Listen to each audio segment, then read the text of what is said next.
Hello, Madridistas, and welcome to Planet Real, the place for all things Real Madrid. We just had the preseason Clásico yesterday, and I think it's time to share some thoughts about it. Let's get it on with the video.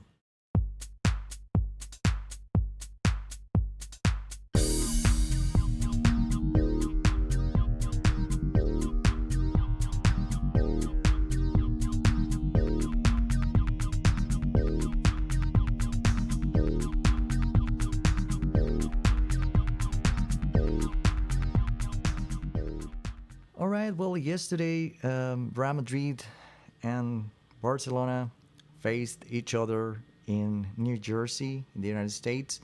And after kind of a rocky start of the game, in which it has to be suspended for a short while because of electric storm warning, apparently some lightning hit close to where the match was taking place, and well, out of security, they just stopped the match for a bit over an hour.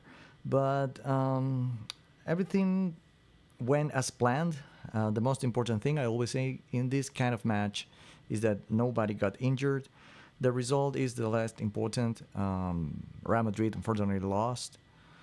One goals to two. And well, 1-2, that was the result. Last year we lost 3-0 in Las Vegas, and then later in the season we had an amazing championship, an amazing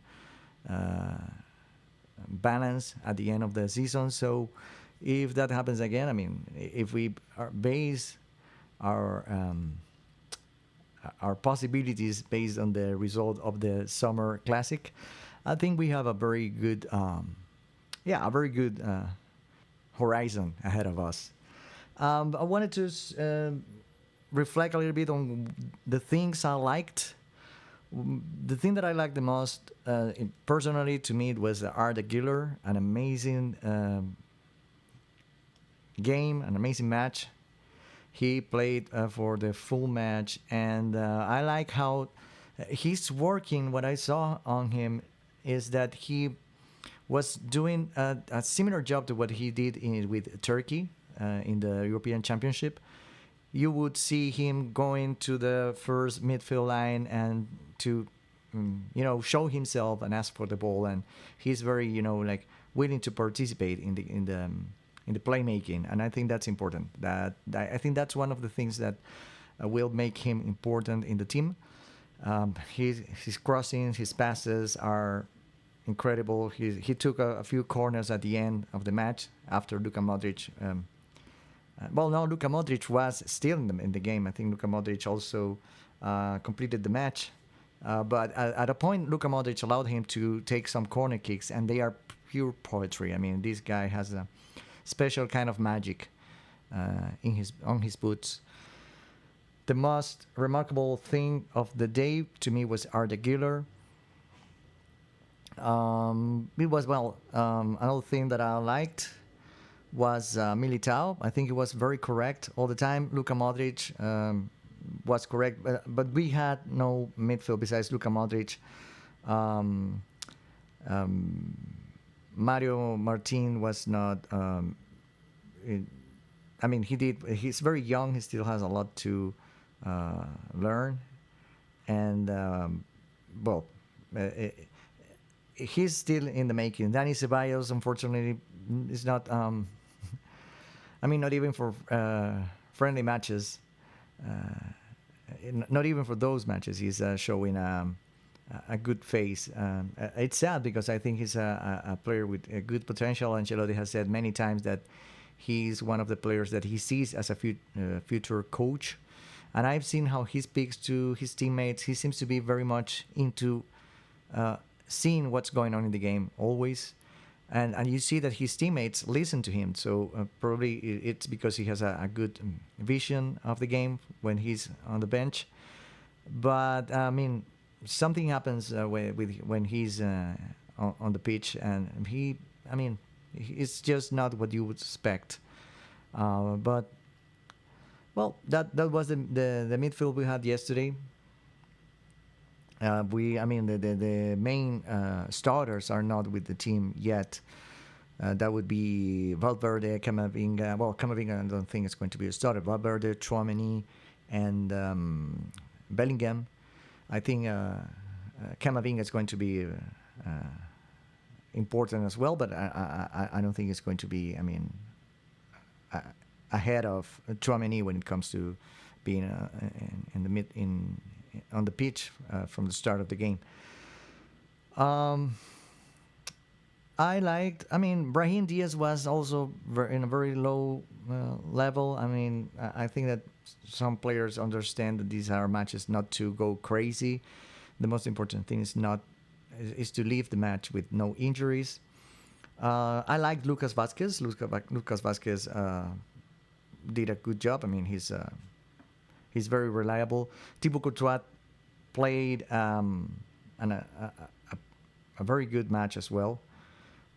Well, he's the best keeper in the world. What can you say? Rudiger was correct. I didn't like Frank Garcia.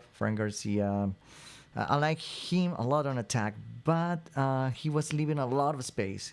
He would constantly go to the center and try to cover Paul Victor, but then Valle would do a lot of harm on that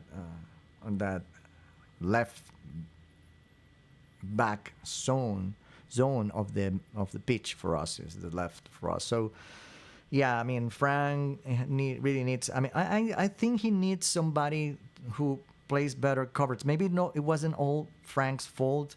Maybe Dani Ceballos should have been covering that space. It makes sense because at the beginning I was throwing all the guilt on Frank, but then I saw that he was covering Paul Victor, who tended to go to the center, and then the player playing midfield on the left side, which was Dani Ceballos, who should have been there, or worst case scenario, Brahim. But Brahim is playing forward, so it's more. I think it would have been more a task for Dani Ceballos. I think a Camavinga playing there probably would have been more careful about that. But still, I feel a lot of space left on that area by Frank when he's attacking. So it's something he needs to work on, and he needs to work on also with his teammates, because he needs somebody covering that area. If he's going to be moved to the center because the player he has to mark is going to be there, somebody has to cover that space. It was our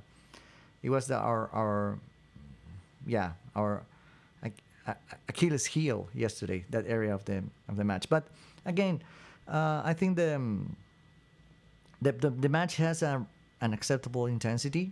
At some point, I felt that we were at the beginning of the match we were very relaxed. After we came from the forced stopped time for the forced break that we had to take because of the electric storm warning, and the team had a more intensity. I loved Joan Martinez's word. He's 16 years old. He reminds me of a young Sergio Ramos, but I liked him. He gave me that feeling of whenever he got the ball, the guy would grow up like a foot and a half, maybe, or two. That's a sign of great players, and you don't always catch that on TV. When you are on the stadium and you're watching the match, there are players that when they take the ball, you see them grow like 2 feet. I remember once I was watching the Argentinian national team back in the 2000s, and Juan Sebastián Verón was playing, and it was like that for him. Whenever he got the ball, he would look like 2 or 3 feet taller than everybody else. It's something that some players have. You don't always catch it on TV, and yesterday I felt that with these guys. So I would keep an eye on him. Apparently, Ancelotti has a lot of trust on him, and that's why after Lenny Yoro's not signing for Real Madrid but leaving for Manchester, Ancelotti decided that he could work with what he has. He's very confident in David Alaba returning, coming back with effectively with in a good shape, and able to recover completely. And Militao looks very good. Rudiger, it's all guarantees. Vallejo didn't play yesterday, but on the match against Milan, he looked very well. So mostly positive thoughts. I liked Vini when he started. A lot of people are talking crap about Endrick. Endrick is a kid. I mean, we have to give him time. I think that he has a lot to learn.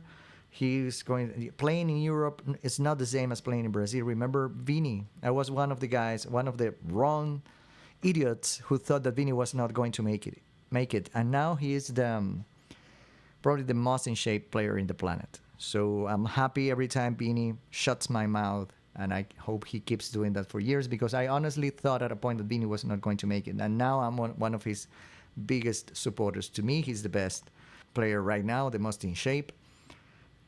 Close second, Jude Bellingham, and Kylian Mbappe, with all to demonstrate now that he has arrived to the team of his dreams.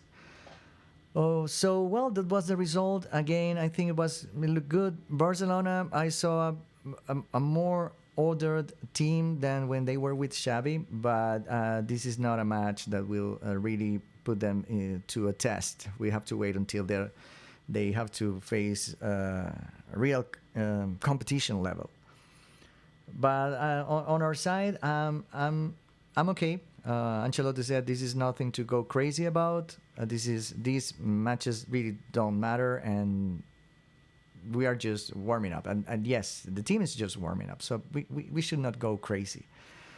Next Tuesday, I think we're going to be facing Chelsea.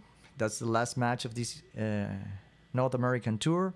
And then on the 14th, it's going to be the first real match, the European Super Cup against Atlanta. Kylian Mbappe is supposed to be doing a heavy training plan. He's supposed to be taking a heavy training plan in preparation for that. That's the day we're going to see the real stuff going on. I don't know what players are coming back for the match against Chelsea. Probably we're going to see some of Rodrigo, who didn't play yesterday. But all in all positive sensations. And I think that we are on to a good start. So let me know what you think. Let me know if you agree, if you are okay with it. I know we would love to see Real Madrid playing great matches on this side of the planet, but still, don't lose the focus. This is just a friendly match. Remember last year we lost 3-0 in Las Vegas, and then in the season we just, we just ran over them. So I think everything is okay. Everything's fine. I saw positive things, and we still have a lot to watch. 6 players at least are still about to join the team. So many good things ahead, I think we're going to see. So let me know in the comments. Let me know if you're if you're going to watch the match against Chelsea, what you expect of this season, and I'll be reading you. As always, thank you for being there. Stay safe, and a la Madrid.